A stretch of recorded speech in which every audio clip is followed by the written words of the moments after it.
What's up my friends, Matt Brents here from Royal Fitness and Strength Coach Secrets. Today we're going to go through the daily routine that I give to people who have bad lower backs, tight hips and need work in those areas. So whether they're looking at trying to just improve their movement or they're actually trying to get out of pain, this can help you do both things, right? Very, very common to see in most people these days is hip flexors are really, really tight. So these muscles here, your hip flexors, they're pulling you forwards, right? And you can get them tight from sitting down too much, driving too much, sitting on the couch too much, doing it, say if you're a runner, you'll get tight hips from running too much. It's very, very common that they get tight and it's a normal thing. So you need to make sure that you're stretching them. But you also need to make sure that you're strengthening the backside, AKA your glutes, to counteract them, right? So if you have really tight hip flexors and really weak glutes, it's a recipe for disaster, right? The pressure is going to be on your lower back all day because you sort of be hunched forward, or you're in this like anterior pelvic tilt position it's called, and basically you end up in this like duck ass and your back's getting all cramped up and sort of feels quite nasty there. So what we're going to go through today is loosening up or opening up the hip flexors, my favorite stretch for them, which is the couch stretch, which I'll show you here. You can do it on your couch watching The Simpsons, home and away, whatever you watch. And then we're going to go into some activation stuff for the core and some activation stuff for the glutes. All you need equipment wise is a little band. That's it, a mini band, and you can even get away with not using it if you don't have one and you want to start this routine now. You can do it just without the band and it will start doing something until your band that costs like $5 or $10 gets delivered to your door. So first thing we want to do is open up the hip flexors. Now, on here, what we're going to do, foot on the bench or your couch. I like to have a pillow underneath my knee just for comfort. You're going to spend about 30 seconds aside here, up to a minute aside. For right now, I'm just going to demo it briefly, and then that way I can be respectful of your time. You can go and do it. But knee goes down, and you want to get the foot in as close to the knee in as close to the foot as possible, right? So what we're going to do here, abs tight, and you're going to start driving forward. Okay, so I'm not arching back. I'm tight abs, driving forward with my glute, my hip, and I'm stretching deep through that quad and hip flexor. Now, as I start to feel like, oh yeah, that's pretty good, doesn't feel too uncomfortable. Most people don't feel that straight away, but for me, it's okay. I'll lift this arm up and I'll start to reach over. Still trying to keep my abs down, but I'm starting to reach and I'm starting to feel that stretch a little bit deeper through that whole hip area and that whole quad area. So that's going to open that up, and you'll do that each side. Make sure you don't just do one. Obviously you want to time it and have your phone over there so you can sort of balance yourself up. Same deal, abs down, driving forward. Once you feel like it's good, you can get that arm up, you can reach around, you can play around, you can find different angles. You might go, all right, twisting that way is good, twisting that way is worse. Have a play with it, okay? There's no real right and wrong there. You just want to make sure you're opening up that hip flex from that quad.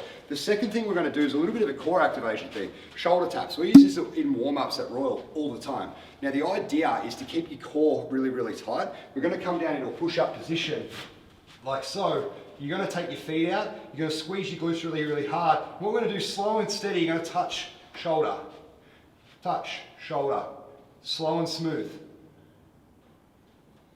And the idea is to minimize the rocking of your core. So it's like an anti-rotational type movement where everything has to switch on, all of the deep little muscles have to switch on, and this will help not only come back from a back injury, it helped me drastically when I did my back the last time. That's when I first sort of started using it in the warm-ups and stuff, but it'll also keep all the little muscles tight, right? Like all of them strong where you want them. Next one we're going to go into is glute activation. So there's two levels to this, right?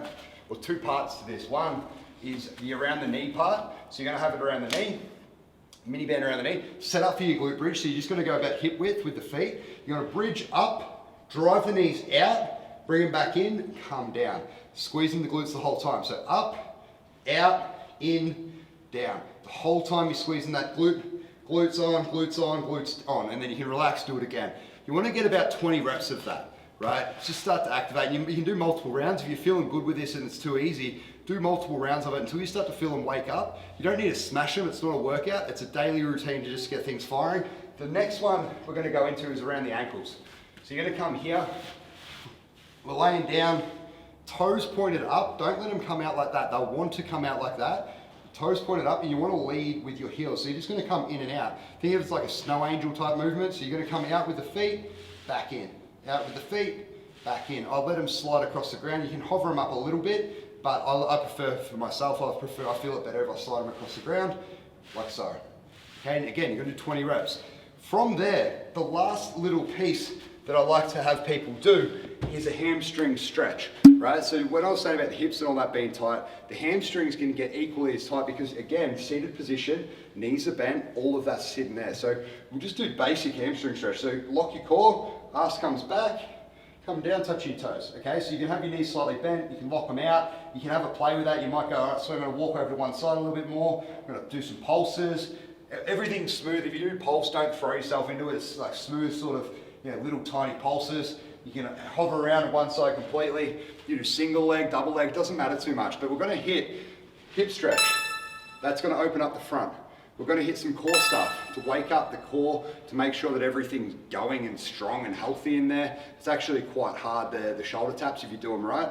Next one, we're doing the glute bridge to fire up the glutes and the hamstrings and the low back, and then we're gonna hit that glute isolation one, followed up by hamstring stretch. If you do that every single day, it's gonna help loosen up your hips, your hammies, it's gonna fire up your glutes, everything's gonna feel better.